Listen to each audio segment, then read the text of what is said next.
হালালের নমুনায় প্রচলিত হারাম লেনদেন সম্পর্কিত বিষয় মাসিক আল কারিম পত্রিকায় সম্ভবত সেপ্টেম্বর মাসে এ বিষয়ে আমার একটা লেখা ছাপা হয়েছে।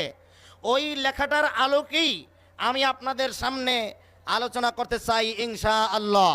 এবং আপনারা যারা আমার সম্পর্কে জানেন তারা সকলেই জানেন যে আমি কোনো পেশাদার বক্তা বা ওয়াইজ নই। বিভিন্ন জায়গায় কোনো কোনো বিষয়ের উপরে আলোচনা করতে হয়। আমি চরমনাই মাহফিলেও আমার ক্ষুদ্রাতি ক্ষুদ্র জ্ঞানের আলোকে হালালের নমুনায় প্রচলিত যে হারাম লেনদেনগুলো এগুলো সম্পর্কে কিছু আলোচনা করতে চাই।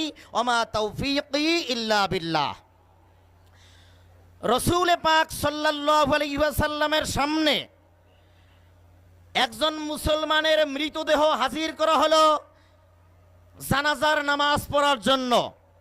রসুল পাক সাল্লাল্লাহু আলাইহি ওয়াসাল্লাম উপস্থিত লোকজনকে জিজ্ঞেস করলেন, এ ব্যক্তির কোনো ঋণ আছে কিনা? একজন বললেন, হ্যাঁ, তার কাছে আমি 2 দিরহাম পাবো, ওনার 2 দিরহাম ঋণ আছে। নবী করিম সাল্লাল্লাহু আলাইহি ওয়াসাল্লাম বললেন, এই ঋণ পরিশোধ না করা পর্যন্ত আমি তার উপরে নামাজ পড়ব না, যদি পড়িও তাতে তার কোনো উপকার হবে না। একজন মুসলমান দাঁড়িয়ে গেলেন, একজন সম্মানিত সাহাবী দাঁড়িয়ে গেলেন, তিনি বললেন যে আমি এই 2 দিরহাম ঋণ পরিশোধ করে দিচ্ছি। তিনি ঋণ পরিশোধ করে দিলেন। নবী করিম সাল্লাল্লাহু আলাইহি ওয়াসাল্লাম বললেন, হ্যাঁ, এখন আমি তার উপরে নামাজ পড়ব এবং আশা করা যায় তার উপকারও হবে। রসুল পাক সাল্লাল্লাহু আলাইহি ওয়াসাল্লাম আরো ইরশাদ করেন, লা ইয়াদখুলুল জান্নাতা জাসাদুন গুযিয়া বিল হারাম। যে দেহ হারামের মাধ্যমে খাদ্য পানীয় গ্রহণ করে ওই দেহ জান্নাতে ঢুকবে না। নবী করিম সাল্লাল্লাহু আলাইহি ওয়াসাল্লাম আরো ইরশাদ করেন, কিয়ামতের ময়দানে ওই ব্যক্তি সবচেয়ে বেশি দরিদ্র হবে যে ব্যক্তি নেকের বিশাল পাহাড় নিয়ে কিয়ামতের ময়দানে হাজির হবে, কিন্তু ওই ব্যক্তি মানুষের উপরে বিভিন্নভাবে জুলুম করেছে, মানুষের হক নষ্ট করেছে, কিন্তু সে দায়গুলো থেকে মুক্ত হয়ে মৃত্যুবরণ করতে পারেনি। এজন্য কিয়ামতের ময়দানে ওই ব্যক্তি বিশাল নেকের পাহাড় নিয়ে হাজির হওয়া অবস্থায় রব্বুল আলামিনের আদালতে ওই ব্যক্তির বিরুদ্ধে পাওনাদারগণ, হকদারগণ মামলা দায়ের করবেন। কিয়ামতের ময়দানে কোনো সম্পদের মাধ্যমে ঋণ বা দায় থেকে মুক্ত হওয়া যাবে না। রব্বুল আলামিন তখন ওই নেকের পাহাড় নিয়ে হাজির হওয়া ব্যক্তির নেক থেকে পাওনাদারদেরকে, হকদারদেরকে ঋণ শোধের জন্য, পাওনা পরিশোধের জন্য, ওই লোকটাকে দায় থেকে মুক্ত করার জন্য তার নেক থেকে কিছু কিছু দেয়া শুরু করবেন। দিতে দিতে লোকটার নেকের পাহাড় শেষ হয়ে যাবে, কিন্তু পাওনাদারের সংখ্যা তখনও বাকি থাকবে। রব্বুল আলামিন তখন কি করবেন? ওই পাওনাদারদের গুনাহ ওই ব্যক্তির নামে জমা করতে থাকবেন। জমা করতে করতে ওই ব্যক্তির জন্য একটা বিশাল পাপের পাহাড় তৈরি হয়ে যাবে।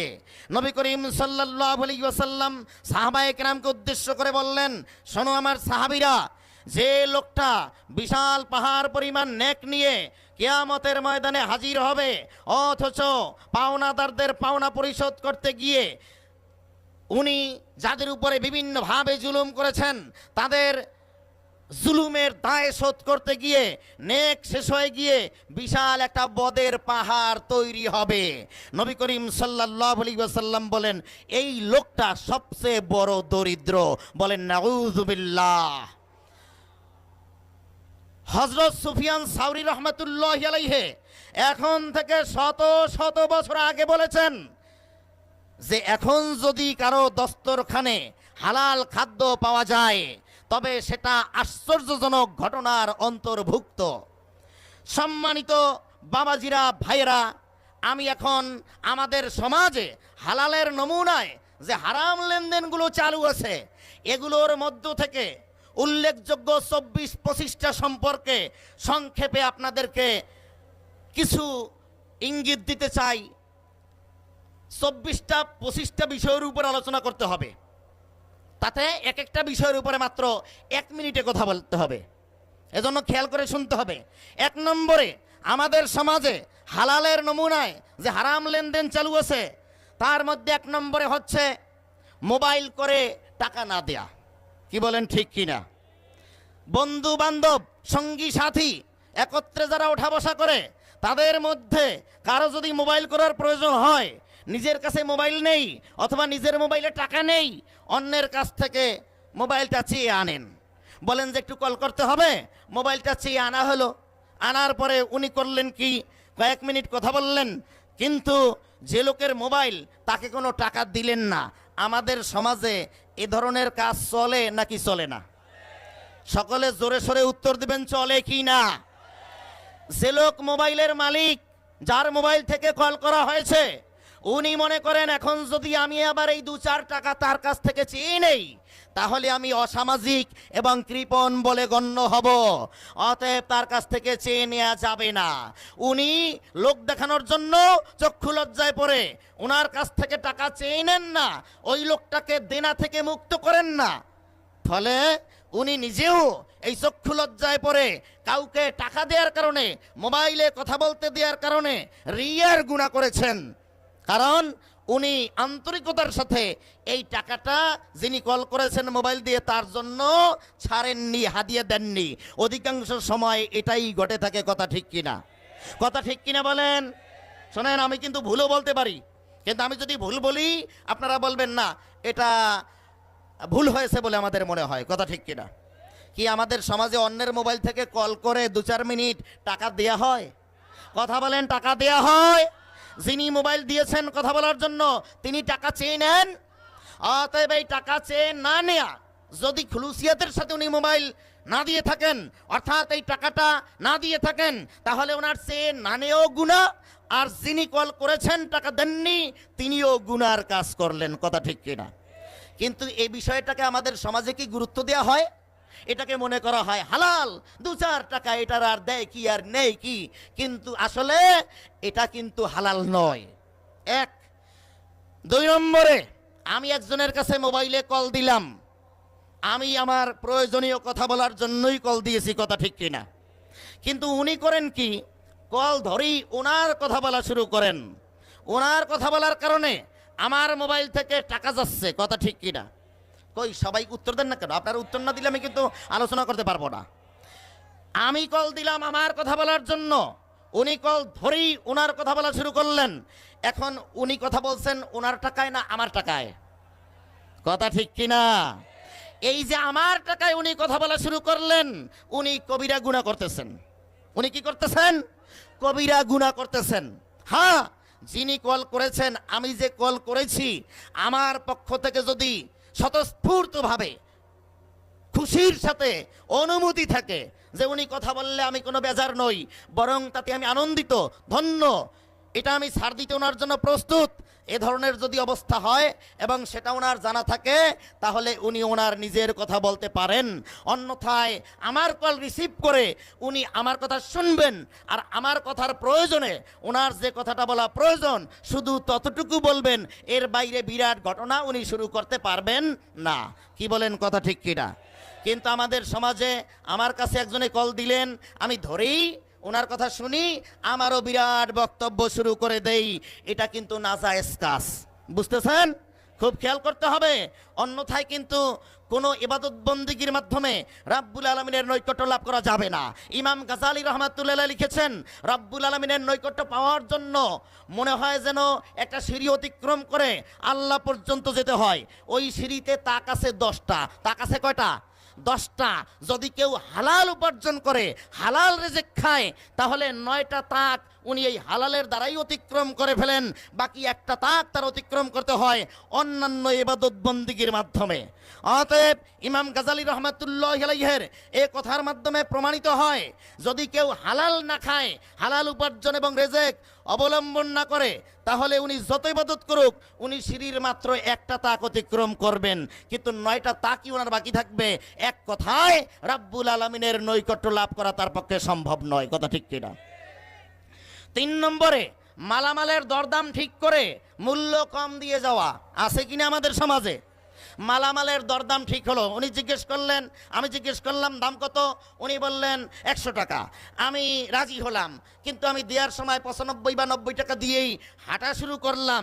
এখন দোকানদার মনে মনে চিন্তা করে, যদি এখন হুজুরের থেকে আমি ওই মালটা নিয়ে 90-95 টাকা ফেরত দেই, অর্থাৎ ক্রয় বিক্রয় যদি আমি বাতিল ঘোষণা করি, তাহলে এই এলাকায় থাকা যাবে না হুজুরের যা ক্ষমতা। কথা ঠিক কিনা?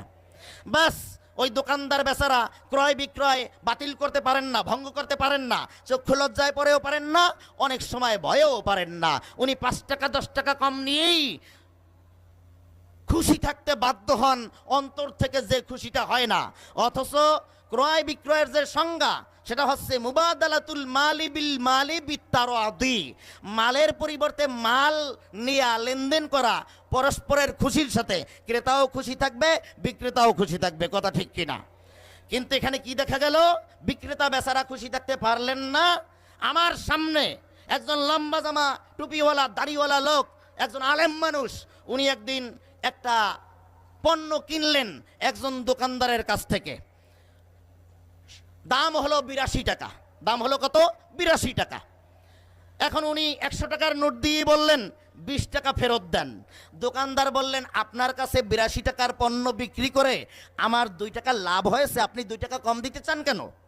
আলেম সাহেবকে একটা ধমক দিয়ে তিরস্কার করলেন, অপমানিত করলেন, লজ্জিত করলেন। এরপরে কিন্তু 20 টাকাই তিনি ফেরত দিলেন। আমি পাশে দাঁড়ানো, 20 টাকাই তিনি ফেরত দিলেন। এই যে 20 টাকা ফেরত দিলেন, 2 টাকা যে বেশি দিলেন, দিতে হবে 18 টাকা, সেখানে দিলেন 20 টাকা। 2 টাকা অনিচ্ছায় বেশি দিলেন, কারণ উনি যে অনিচ্ছায় দিয়েছেন সেটা উনি ওনার কথার মাধ্যমে প্রকাশ করেছেন। কথা ঠিক কিনা? কি কথা ঠিক কিনা? আপনারা বুঝতেছেন? কথা বুঝতেছেন? এই 2 টাকা দিলেন অনিচ্ছায়, আলেম সাহেব নিয়ে চলে গেলেন। অতএব এই যে 2 টাকা নেওয়াটা, দোকানদারের এ ধরনের অসন্তুষ্টি প্রকাশ করা সত্ত্বেও এটা নেওয়া জায়েজ নয়। অনেকে মনে করতে পারে না, দোকানদার তো পরে দিয়েছে চক্ষু লজ্জায় পরে, দিয়েছে ভয়ে। কথা ঠিক কিনা? কথা ঠিক কিনা বলেন? এরপরে হোটেল রেস্টুরেন্টে খাওয়া দাওয়া করার পরে একজনের বিল আর একজনের দেয় কিনা বলেন? কি কথা বলেন না কেন আপনারা?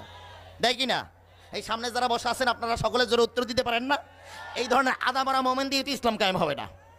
এই ধরনের আদামরা মোমেন দিয়ে ইসলাম কায়েম হবে না। প্রশ্ন যা করবে উত্তর দিতে হবে। রাজি আছেন? জোরে সোরে উত্তর দেবেন ইনশাআল্লাহ। হোটেল রেস্টুরেন্টে খাওয়া দাওয়া করার পরে একজনের বিল আর একজনের দেয় কিনা বলেন? আমি খেলাম 10 টাকা, লোক 10 জন, বিল হলো 100 টাকা। খেলাম আমি 10 টাকা, দেবো 100 টাকা। মনে খুশি লাগে না কষ্ট হয়? আপনারা বলেন, খুশি লাগে না কষ্ট হয়? কিন্তু আমাদের সমাজে এরকম একজনের বিল আর একজনের দেওয়ার অভ্যাস আছে না নেই?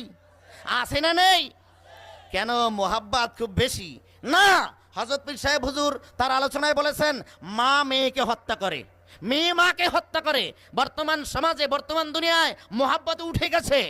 মোহাব্বত উঠে যাওয়া সত্ত্বেও কেন একজনের বিল আর একজনে দেয়?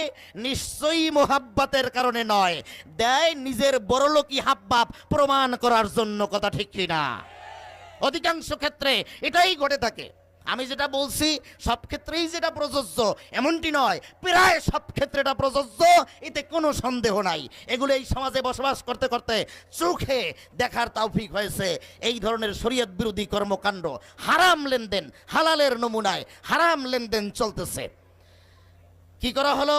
একজনের বিল আর একজনে দিলেন হোটেলে খাওয়া দাওয়া করে বা নাস্তা করে। যদি চক্ষু লজ্জায় উনি দিয়ে থাকেন, উনি রিয়ার কবিরা গুনাহ করলেন। রিয়া মানে লোক দেখানো। ইবাদত করতে হবে একমাত্র আল্লাহকে খুশি করার জন্য। আমি দান করব, হাদিয়া দেব একমাত্র আল্লাহকে খুশি করার জন্য। কিন্তু সেখানে আমি দিলাম ওনাদের সামনে আমার বড়লোকি এবং আমি একজন দাতা হাতেম তাই, এটা প্রমাণ করার জন্য। ফলে এটা যিনি দিলেন তিনি টাকাও দিলেন, আর টাকা দিয়ে রিয়ার কবিরা গুনাহও কামাই করলেন। কথা ঠিক কিনা? আর যারা ওনার বিল দেয়া নাস্তা খেলেন, তারা সমাজের এই অবস্থা জানেন। নিজে বিল দিতে গিয়ে 10 টাকা খেয়ে 100 টাকা নিজে যখন দেয় তখন কষ্ট হয়, এই অবস্থায় আর একজনে দিলেও তার কষ্ট হয়। এটা যে লোক না বুঝে সে লোকের মধ্যে মুসলমানিত্ব থাকা সম্ভব নয়। কথা ঠিক কিনা? আমি যদি আর একজনের বিল দেই তাহলে আমার যেমন কষ্ট হয়, আমার বিল আর একজনে দিলে তারও তো কষ্ট হয়। কিন্তু এটা না বুঝে শুধু অন্যের বিল দেয়া নাস্তা খেয়ে থাকি আমরা, এটা খাওয়া সম্পূর্ণ হারাম। কথা ঠিক কিনা? তবে যদি নিশ্চিত জানা যায় উনি আমার বিলটা দিয়ে নিজেকে ধন্য মনে করছেন, উনি আল্লাহকে রাজি খুশি করার জন্য দিচ্ছেন, অকাট্যভাবে বোঝা যায়, তাহলে এটা হাদিয়া দেওয়া সুন্নাত, নেওয়া সুন্নাত, এর আওতায় পড়বে, এটা হারামের আওতায় পড়বে না। কথা ঠিক কিনা? কি কথা বুঝতেছেন সবাই? এরপরে কি? ভাড়া ঠিক করে যানবাহনে, ভাড়া ঠিক না করে যানবাহনে ওঠা অতবার ভাড়া কম দিয়ে চলে যাওয়া আছে কিনা বলেন?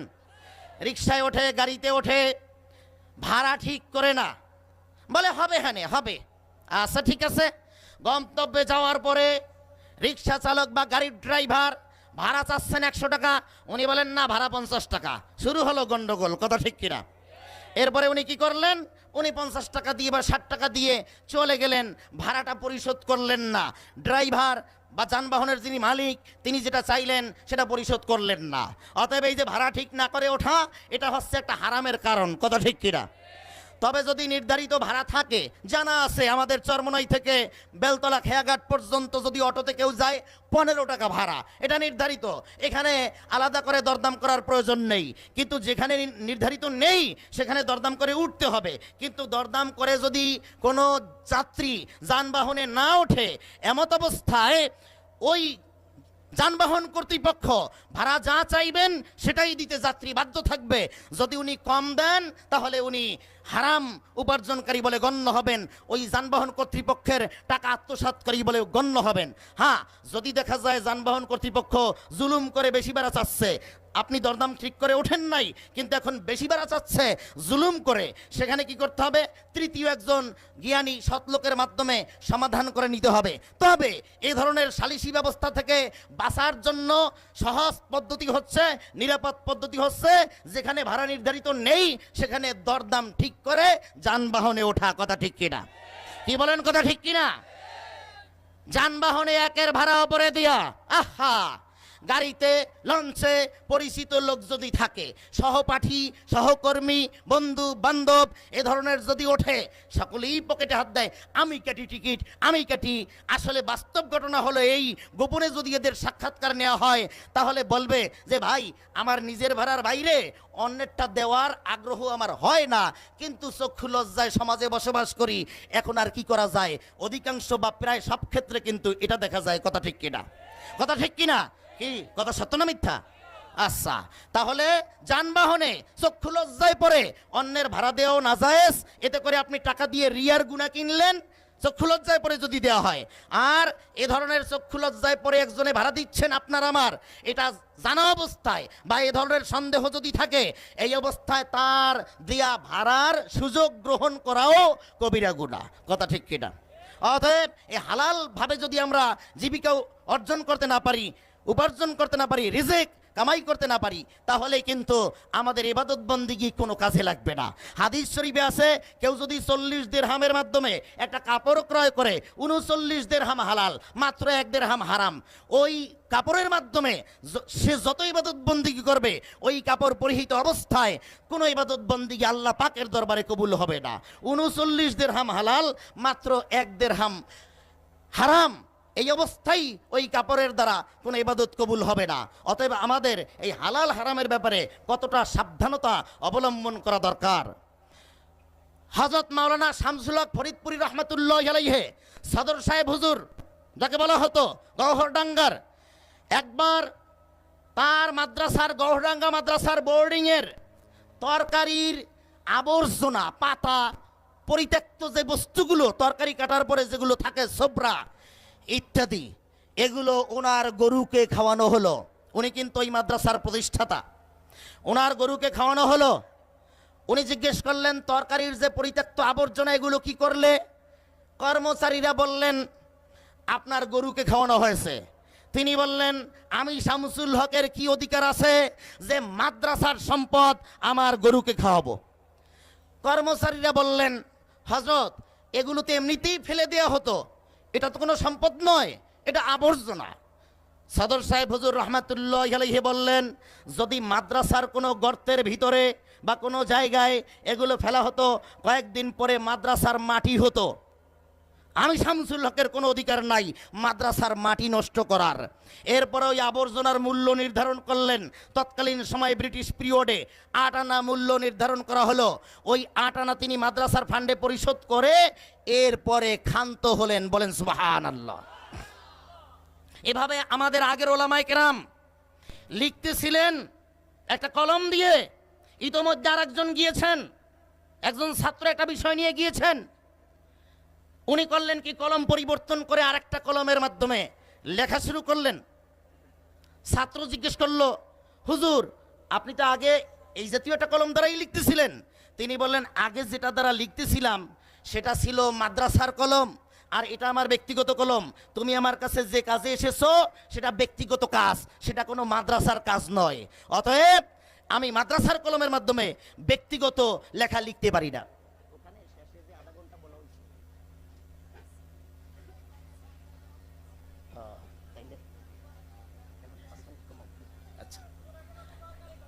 শোনেন, হ্যাঁ, যানবাহনে একের ভাড়া অপরে দেয়া, এটা যদি খুলুসিয়াতের সাথে না দেয়া হয়, দেয়া কিন্তু জায়েজ নয়। আর এ ধরনের সন্দেহজনক অবস্থায় এ ধরনের ভাড়ার সুযোগ কারো জন্য গ্রহণ করাও জায়েজ নয়। কথা ঠিক কিনা? আচ্ছা, গেল। মেহমান কর্তৃক উপঢৌকন। আমাদের সমাজে কোনো জায়গায় বেড়াতে গেলে মনে করা হয়, যদি আমি এই পরিমাণ ফল ফলাদি না নেই আমার মর্যাদা রক্ষা হয় না, ওনাদেরও মর্যাদা রক্ষা হয় না, অতএব নিয়ে যেতে হবে। কথা ঠিক কিনা? যেমন ভারতের ভূপালের একজন ওসি সাহেব থানবী রহমাতুল্লাহর সাথে দেখা করার জন্য রওনা করেছেন।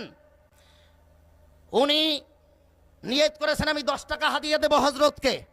ওনার সাথে একজন লোক ছিলেন থানবী রহমাতুল্লাহর ঘনিষ্ঠ লোক। ওনারা গেলেন, পথিমধ্যে ওসি সাহেব বললেন, 10 টাকা হাদিয়া দিলে এত বড় পীর, এত বড় আলেম, ওনার সম্মানের খেলাপ। আমি একজন পুলিশ অফিসার, আমারও সম্মানের খেলাপ। অতএব 10 টাকা হাদিয়া দেওয়া যাবে না, দেব 25 টাকা। থানবী রহমাতুল্লাহর সামনে উনি 25 টাকা হাদিয়া পেশ করলেন। থানবী রহমাতুল্লাহ 10 টাকা গ্রহণ করে বাকি 15 টাকা ফেরত দিলেন। উনি কিছুই জানেন না। যারা হালালের উপরে চলার জন্য আপ্রাণ চেষ্টা করে, তাদের অজান্তে যদি তাদের মধ্যে কোনো হারাম ঢুকতে চায়, রব্বুল আলামিন তখন তাদেরকে হেফাজত করেন। কথা ঠিক কিনা? থানবী রহমাতুল্লাহ জানতেন না ওসির ঘটনা। উনি 10 টাকা নিয়ে বাকি 15 টাকা ফেরত দিলেন। ওসি সাহেব অনেক পিড়াপিড়ি করলেন, এরপরেও তিনি রাজি হলেন না, নিলেন না। ওসি সাহেবের সাথে আসা লোকটা থানবী রহমাতুল্লাহকে পরে বললেন, ওসি সাহেব আপনাকে 10 টাকা দেওয়ার নিয়তি করেছিলেন, কিন্তু পথিমধ্যে ভাবলেন এত বড় আলেম, এত বড় পীর, তাকে 10 টাকা দিলে তার সম্মান নষ্ট হয়। আমি আবার একজন পুলিশের ওসি, এই অবস্থায় 10 টাকা দেওয়া আমার জন্য অসম্মানজনক। তখন তিনি আরও 15 টাকা যোগ করেছেন। থানবী রহমাতুল্লাহ বলেন, আমি গতকাল 10 টাকার লাকড়ি বাকিতে ক্রয় করেছিলাম। রব্বুল আলামিনের দরবারে আমি আবেদন করেছিলাম, আল্লাহ এই দিনাটা শোধ করার ব্যবস্থা করে দেন। তখন আমার সামনে যখন টাকা আসলো, আমি মূলত 5 টাকাই নিতে চেয়েছিলাম, কিন্তু পরে ভাবলাম রব্বুল আলামিনের কাছে আমি তো 10 টাকা চেয়েছিলাম, তিনি আমাকে দেওয়ার পরে আমি না নিলে এটা তার সাথে আদবের খেলাফ হবে, তিনি অসন্তুষ্ট হবেন, আল্লাহ পাক অসন্তুষ্ট হবেন। এই জন্য আমি 10 টাকা নিয়ে বাকিটা ফেরত দিলাম। এরপরে বললেন, আল্লাহ পাকের শুকর, যিনি আমাকে হারাম থেকে হেফাজত করেছেন। বলেন সুবহানাল্লাহ। মেহমানদারিতে বাড়াবাড়ি। হাকিমুল উম্মত মুজাদ্দিদুল মিল্লাত হযরত মাওলানা শাহ আশরাফ আলী থানবী রহমাতুল্লাহর কাছে একজনে চিঠি লিখলেন, তার মুরিদ, হযরত মেহমানের যন্ত্রণায় দিনা হয়ে যাচ্ছি। কসাইরা টাকা পাবে, মাছ বিক্রেতারা টাকা পাবে, মারাত্মক দিনায় জর্জরিত। থানবী রহমাতুল্লাহ পাল্টা উত্তর দিলেন, লৌকিকতা বর্জন করুন, অর্থাৎ লোক দেখানোর জন্য যে বাড়াবাড়ি ধরনের মেহমানদারি, বিভিন্ন আইটেম বাজি, রোস্ট, চায়ের সাথে টোস্ট ইত্যাদি বিভিন্ন ধরনের যে আয়োজন, এগুলো বন্ধ করুন। লৌকিকতা এবং বাড়াবাড়ি বন্ধ করুন। হালালভাবে বিনা ঋণে যতটুকু আপ্যায়ন করা সম্ভব ততটুকু মেহমানের সামনে পেশ করুন। এরপরে বলুন এটাই আমাদের খাদ্য, এটা ভাগ করে খেতে হবে। মেহমানেরা দেখেন আগে অনেক উন্নত উন্নত খাদ্য সামনে আসতো, বাড়িওয়ালা দিনা করে ওগুলো হাজির করতেন, মেহমানদের জানা ছিল না অথবা তাদের বোধে এটা ধরা পড়েনি। কিন্তু এখন আলু ভর্তা ভাত, ডাল ভাত, শাক ভাত ইত্যাদি নর্মাল খাদ্য। মেহমানেরা চিন্তা করলেন যে কয় টাকা ভাড়া দিয়ে এসেছি এই খাদ্যের দ্বারা ওই ভাড়ার ক্ষতিপূরণ হয় না, অতএব এখানে আর মেহমান হয়ে লাভ নেই, মেহমানের চাপ কমে গেল। ওই লোক পরে চিঠি লিখলেন, হজরত আপনার ঔষধে কাজ হয়েছে। তিনি কি লিখেছিলেন? থানভী রহমাতুল্লাহ আলাইহি, লৌকিকতা বর্জন করুন, লোক দেখানো মেহমানদারি, আইটেম বাজি এগুলো বন্ধ করুন। নবী মুহাম্মদ সাল্লাল্লাহু আলাইহি ওয়াসাল্লামকে সাহাবায়ে কেরাম জীবনের চেয়ে বেশি ভালোবাসতেন, কিন্তু তিনি কোথাও মেহমান হলে গোশত, রুটি, খেজুর, শশা এই দুই এক ধরনের খাদ্যের মাধ্যমে সাহাবায়ে কেরাম তাদের জীবনের চেয়ে প্রিয় ব্যক্তিকে আপ্যায়ন করতেন, সেখানে আইটেম বাজি করতেন না। এই আইটেম বাজি এগুলো ইহুদি খ্রিস্টানদের কালচার, এগুলো মুসলমানেরা গ্রহণ করেছে লোক দেখানোর জন্য। কথা ঠিক কিনা? এগুলো বন্ধ করতে হবে, এগুলো জায়েজ নয়। যদি খুলুসিয়তের সাথে করা না হয় এগুলো জায়েজ নয়, আর খুলুসিয়তের সাথে যদি করেও তাহলেও তো অপচয় হলো। কথা ঠিক কিনা বলেন? অপচয় হবে কিনা বলেন? এই জন্য আমাদের আমিরুল মুজাহিদিন হযরত পীর সাহেব হুজুর চরমনাই দামাত বারাকাতুহুম এই খাদ্যদ্রব্যে যে বাড়াবাড়ি, এই ব্যাপারে আমাদেরকে কঠিনভাবে নিষেধ করেন। তখন আমি দেখেছি থানভী রহমাতুল্লাহ আলাইহি এই ব্যাপারে যে কথা বলেছেন, সর্বোপরি নবী মুহাম্মদ সাল্লাল্লাহু আলাইহি ওয়াসাল্লামকে আপ্যায়ন করার ক্ষেত্রে সাহাবায়ে কেরামের যে সুন্নাত ছিল, আদর্শ ছিল, সেটাই আমাদের পীর সাহেব হুজুর দামাত বারাকাতুহুম আমাদেরকে স্মরণ করিয়ে দিচ্ছেন। সবাই বলে আলহামদুলিল্লাহ। অনুমতি ব্যতীত অন্য কারো দ্রব্য ব্যবহার করা,